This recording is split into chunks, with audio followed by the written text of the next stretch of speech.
Hello, third graders, and welcome. It is time for lesson 1.10. We're going to start off here with this math message that you see on your screen. So look at this picture, right? This image of dots here. How could you figure out how many dots there are altogether without counting each dot, right? Not one, two, three, four. We're not going to count each dot. How could you figure out how many dots there are without counting them all? What do you think? Well, let's see. There's a couple things that people might have said. They might have said that they can see that here we have 5. And so this also has to be 5, and this has to be 5. So we could write that like this. We could write 5 plus 5 plus 5, and that would equal 15. Now, another way that you could think about this that I'm going to talk to you about today is thinking about this as 3 groups of 5. And some of you might have said that, right? 3 groups of 5. So 5 times 3, right? 3 or 3 times 5, same thing. 3 groups, each of them has 5, and that would equal 15. Now, you might have also talked about how you could count by fives, right? 5, 10, 15, and really counting by fives and multiplying by fives is really the same type of thing. So, our goal today is going to be to represent multiplication in some different ways. We're going to see these grids, and then we're going to see 2 other ways as well. So, let's take this one right here.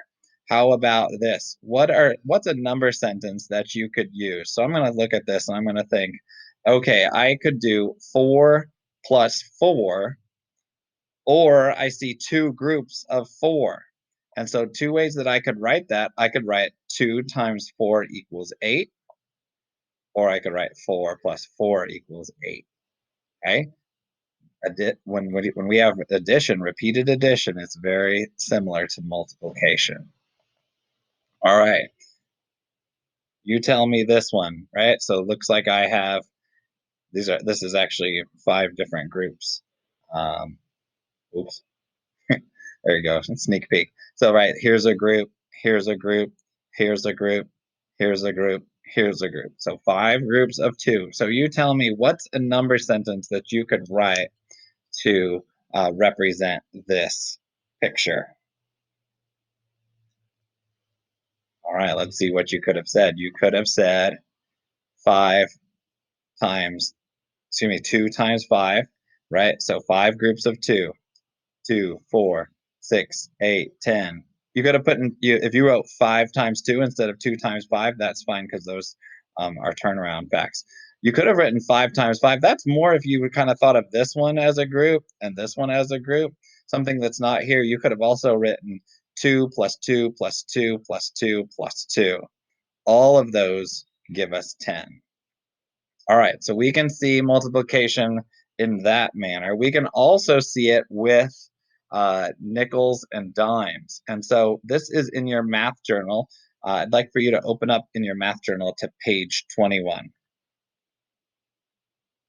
All right, so if you look at number 21 or page 21, we have our dime here. Our dime is worth 10 cents, right? 10 cents. So if we have 2 dimes, 10, 20, we have 2 groups of 10. So 2 times 10 cents equals 20 cents, right? 10, 20. If we have 4 dimes, let's draw some dimes on here. Mr. White's going to draw some dimes. 4 dimes. So 1, 2, 3, 4. And each one of them is worth 10, 10, 10, 10, 10. So my multiplication number sentence would be 4 times 10. 4 times 10 would be 40, 40 cents. 40, and with my cent sign. All right, you look at this next one. I think it says 5. Let's move this over and see. Yep, 5 dimes. So how many dimes do I need to draw here? Yep, I need to draw 5 of them. 1, 2, 3, 4, 5. Each one of them counts for 10. You should write a little 10 in here. It's kind of hard for Mr. White to write in spaces that small. So let's count by tens. 10, 20, 30, 40, 50.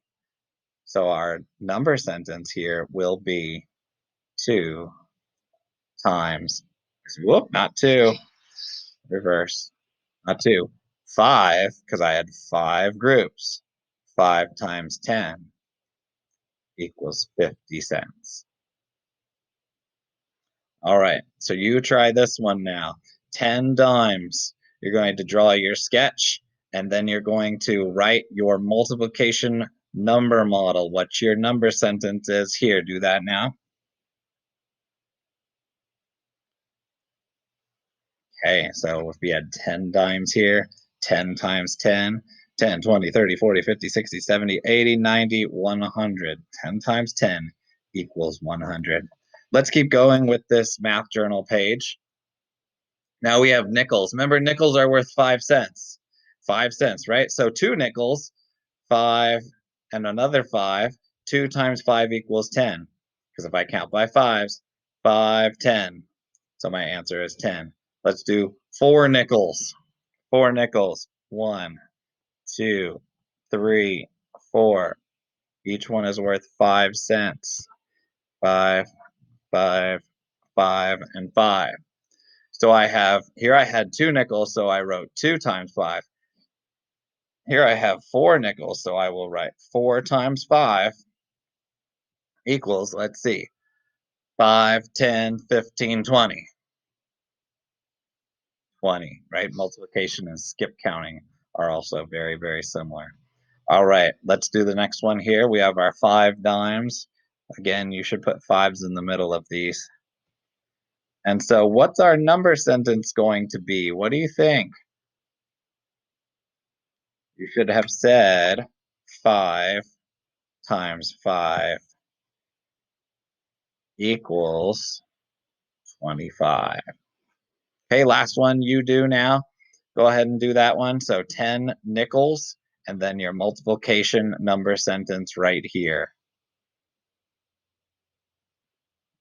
Okay, so just like we did on the last one, we're going to have 10 nickels. We had 10 dimes, but now it's not 10 times 10, it's 10 times 5. What is 10 times 5?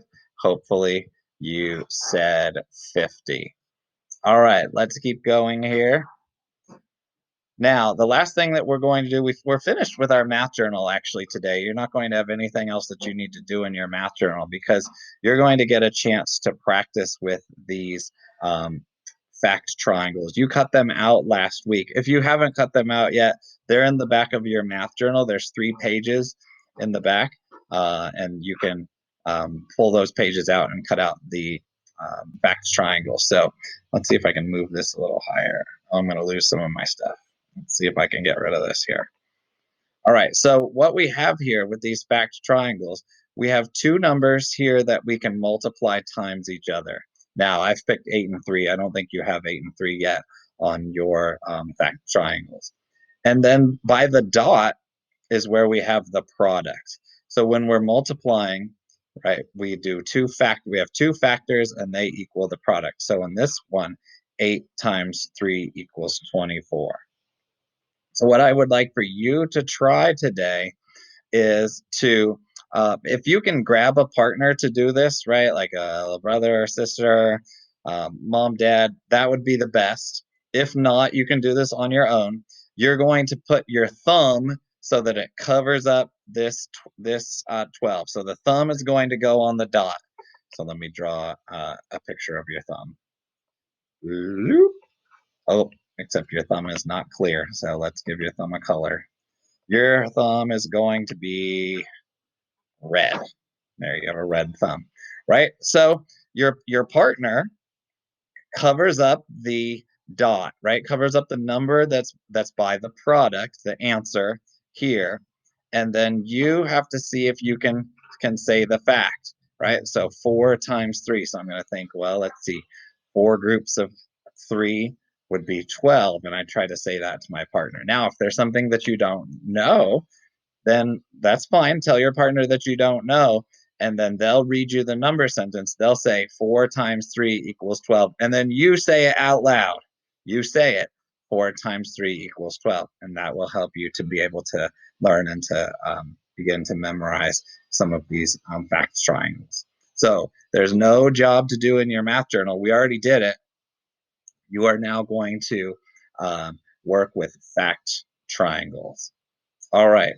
That is all third grade. If you have any questions, please let me know. And good luck.